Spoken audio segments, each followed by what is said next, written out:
정말 반갑고 또 이렇게 함께 이 귀한 강단에서 말씀을 전할 수 있게 허락해 주신 하나님께 큰 영광과 감사를 돌립니다. 그리고 지난 4개월여간 또 함께 기도해 주시고 또 청빙을 위해서 수고해 주신 우리 신기영 목사님과 또 청빙위원들 모든 분들 그리고 함께 기도해 주신 성도 여러분들께 진심으로 감사와 또 감사를 전합니다. 제가 최종 후보가 된 후에 계속해서 온라인으로 이 강단을 함께 하고 있었는데 새벽마다 또 수요 예배마다 주일 예배마다 그 강단을 같이 이제 바라보면서 여기 제가 서서 보면 어떤 느낌일까를 계속 궁금했었는데 오늘 이렇게 처음으로 이렇게 보게 됩니다. 너무 상상 이상으로 너무 기쁘고 벅차고 또 두렵고 떨리고 그렇습니다, 여러분. 하여튼 하나님께서 주신 그 말씀, 저에게 주신 말씀을 이제 좀 전하도록 하겠습니다. 바울은 위대한 사도였지만 평생 동안 여러 공격을 받았습니다.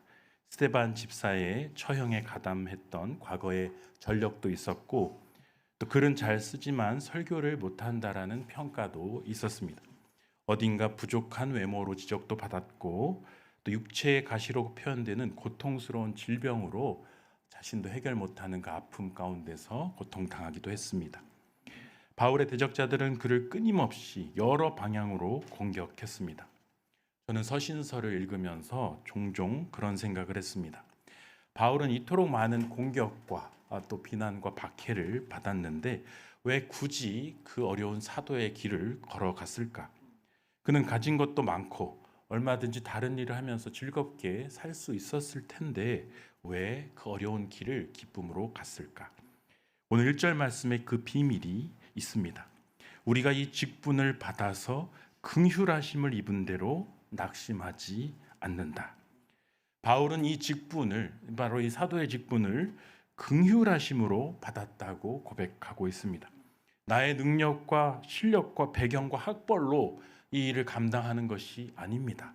나는 예수 그리스도께서 나를 불쌍히 여겨주시고 긍휼히 여겨주셔서 이 일을 은혜로 감당하고 있다라는 겁니다.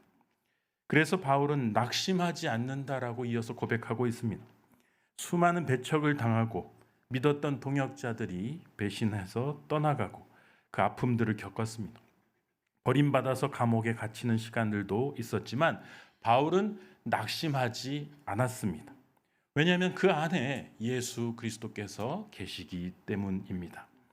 예수님의 긍휼과 은총을 입은 감격이 너무나 크기 때문입니다. 바울은 아마도 하나님의 말씀을 전하는 그 영광스러운 자리가 세상에서 가장 복되고 아름다운 기쁨의 자리인 것을 알았을 겁니다. 그리스도의 몸된 교회를 세우고 성장시키는 일이 세상의 그 어떤 일보다 가치 있고 귀하고 아름답다라는 사실을 절감했을 것입니다. 그리고 무엇보다도 죄인의 괴수와도 같은 자신을 용서하여 주시고 또 구원하여 주시며 말씀을 맡은 사도의 직분을 감당하도록 불러주신 예수 그리스도에 대한 사랑이 너무나 커서 이 일에 자신의 모든 것을 바쳐서 감당하고 싶은 마음이 가득했을 것입니다. 오늘 본문은 바울이 왜 이 일을 감당하고 있는지 그리고 그가 생각하는 사도라는 직분은 어떤 일을 하는 자리인지에 대해서 이 고린도 교회에 고백하는 내용을 담고 있습니다. 이 직분을 오늘날 용어인 이 사도 대신 목사로 바꿔서 세 가지 측면에서 한번 살펴보고자 합니다. 첫 번째로 목사는 오직 그리스도가 주 되신 것을 나타내는 일에 힘쓰는 자리입니다. 하나님의 말씀은 너무나 명료합니다. 분명합니다. 진리는 단순하고 정확합니다. 하지만 초대교회 당시에 수많은 사역자들 중에서 이 말씀을 혼잡하게 하고 복잡하게 만드는 사람들이 있었던 것 같습니다. 그들이 그렇게 했던 이유는 무엇이냐면 2절에 나오는 것처럼 자신이 말씀 앞에 숨은 부끄러움의 일을 가지고 있었기 때문입니다.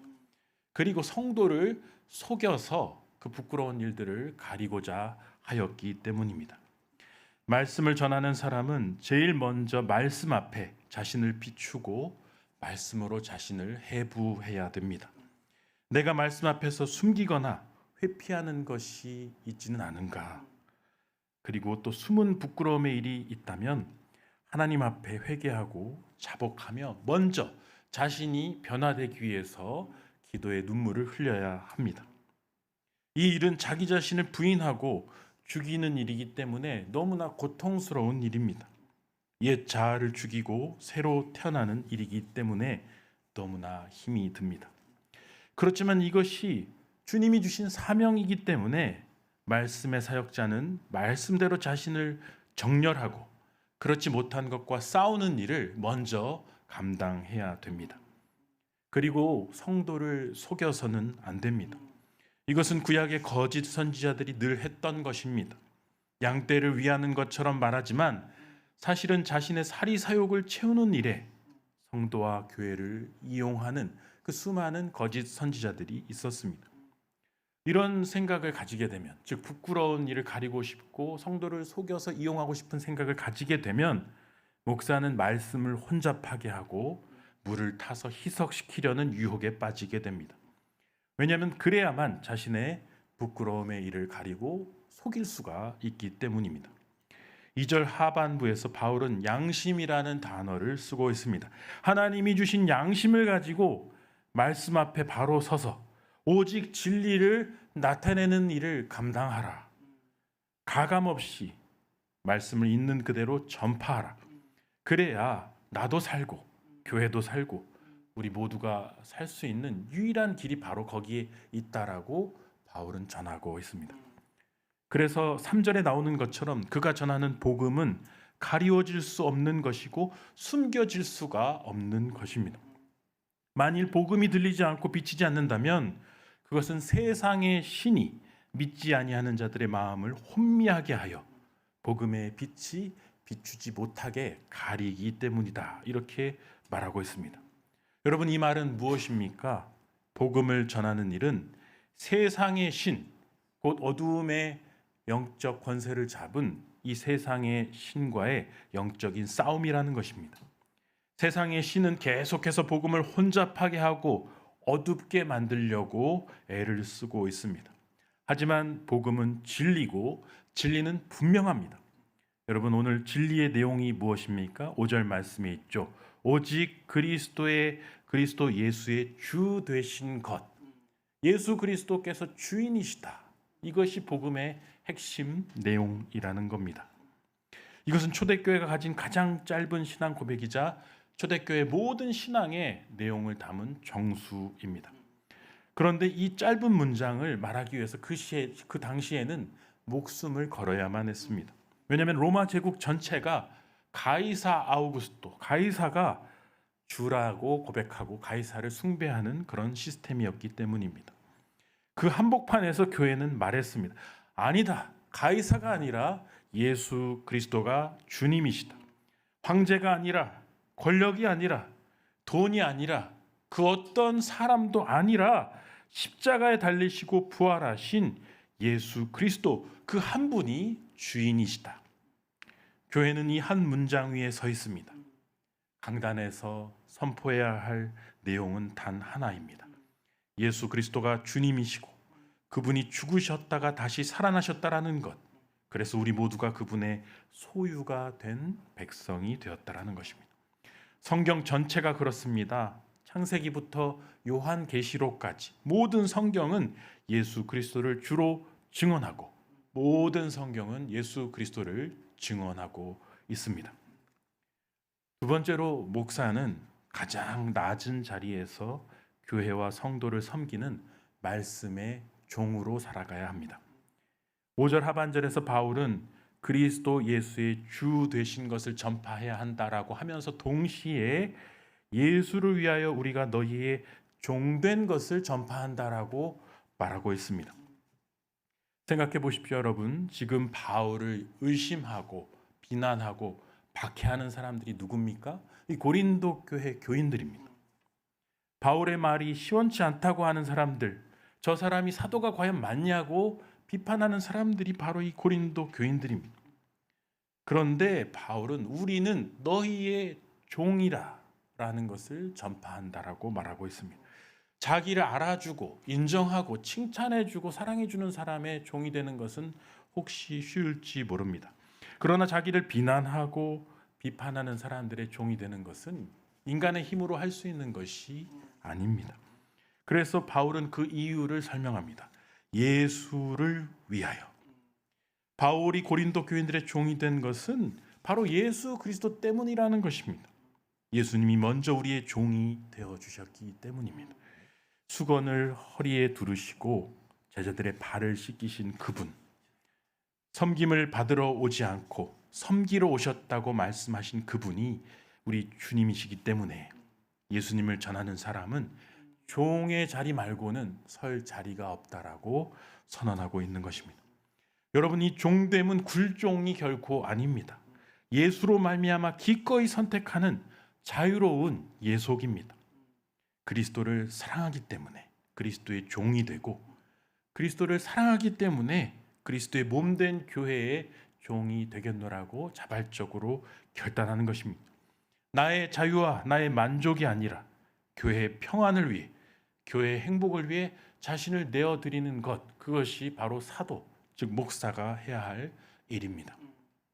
마지막으로 목사는 연약한 질그릇에 불과하며 오직 그 안에 복음만이 빛납니다.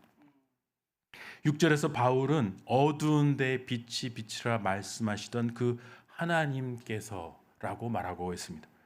창세기 1장 3절에 빛이 있으라 하시던 창조의 순간을 말하고 있는 것입니다. 그 창조의 빛이 예수 그리스도의 얼굴을 아는 영광의 빛을 비추셨다라고 바울은 말하고 있습니다. 요한복음 1장은 이 비밀을 밝혀줍니다. 1장 1절에 태초에 말씀이 계시니라. 이 말씀이 하나님과 함께 계셨으니 이 말씀은 곧 하나님이시니라. 그리고 1장 4절에 보면 그 안에 생명이 있었으니 이 생명은 사람들의 빛이라. 이렇게 선언하고 있습니다. 빛을 창조하시던 그 말씀이 육신이 되어서 오셨기 때문에 예수님은 태초의 빛 그 자체이신 분이십니다. 그 빛 되신 예수님이 바로 오늘 본문이 말하고 있는 7절이 말하고 있는 이 보배가 바로 예수 그리스도라는 사실입니다. 그런데 이 귀한 보배가 7절에 보면 질그릇에 담겨 있다라고 말하고 있습니다. 여러분, 질그릇은 어떤 그릇입니까? 이때 당시에 가장 흔하고 또 가장 값싼 그릇이었습니다. 흙으로 빚어서 구운 것이라서 모든 집에 다 갖고 있는 그릇이었고, 금이 가면 굳이 고치지 않고 그냥 내어 버리는 그릇이었습니다. 그런데 하나님은 이 보배를 질그릇에 담으셨습니다. 실수로 그러신 것이 아닙니다. 본문이 그 이유를 밝히고 있습니다. 이는 심히 큰 능력은 하나님께 있고 우리에게 있지 아니함을 알게 하려 함이라.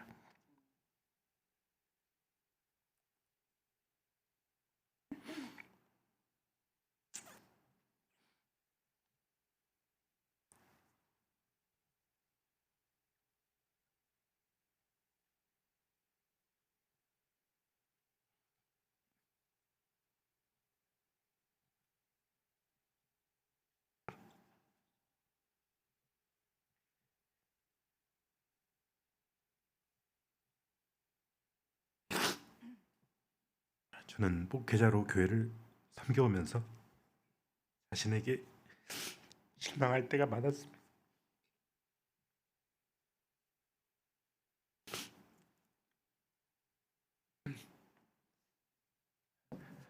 아까 목사님 우셔가지고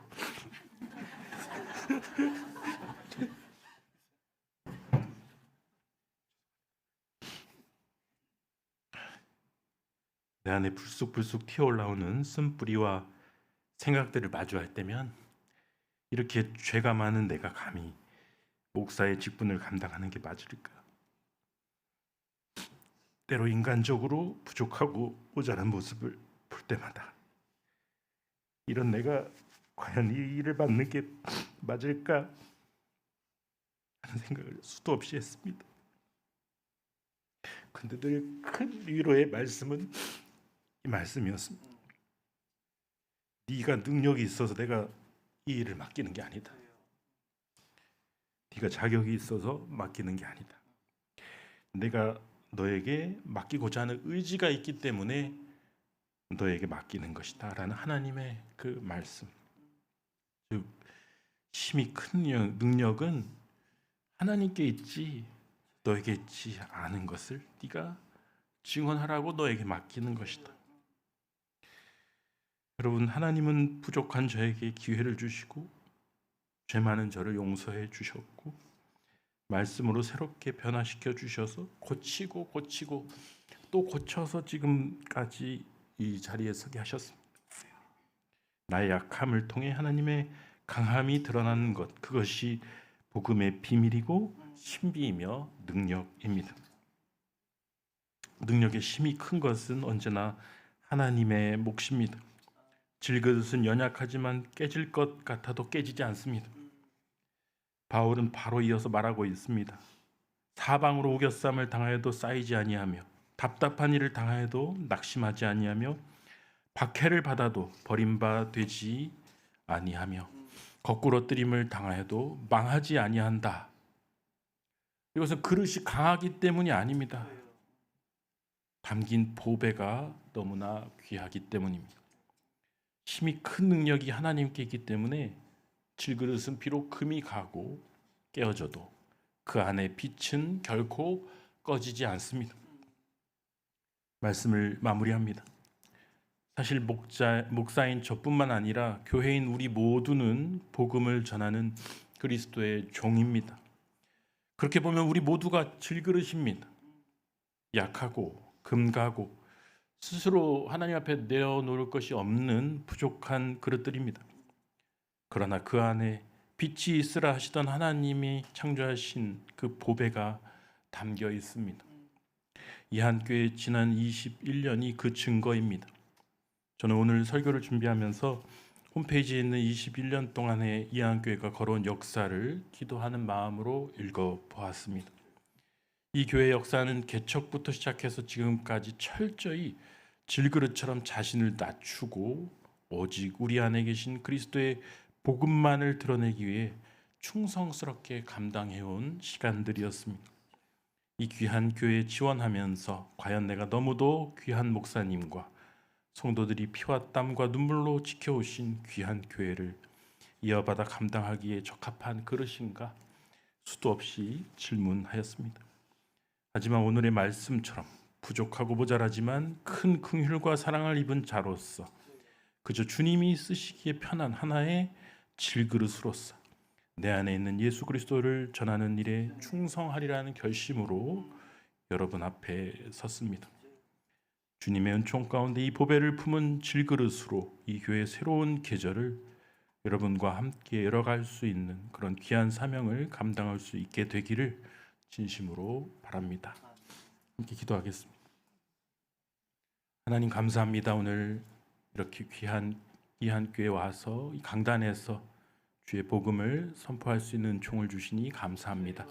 성령 하나님 우리 가운데 임하셔서 힘이 큰 능력은 언제나 하나님께 있고 우리는 그저 작은 질그릇으로 주님께 쓰이는 도구일 뿐임을 기억하며 주님의 영광을 돌려드리는 복된 충성스러운 삶을 살아가는 우리 모두가 될 수 있도록 은혜 베풀어 주시옵소서. 감사드리며 예수님의 이름으로 기도합니다.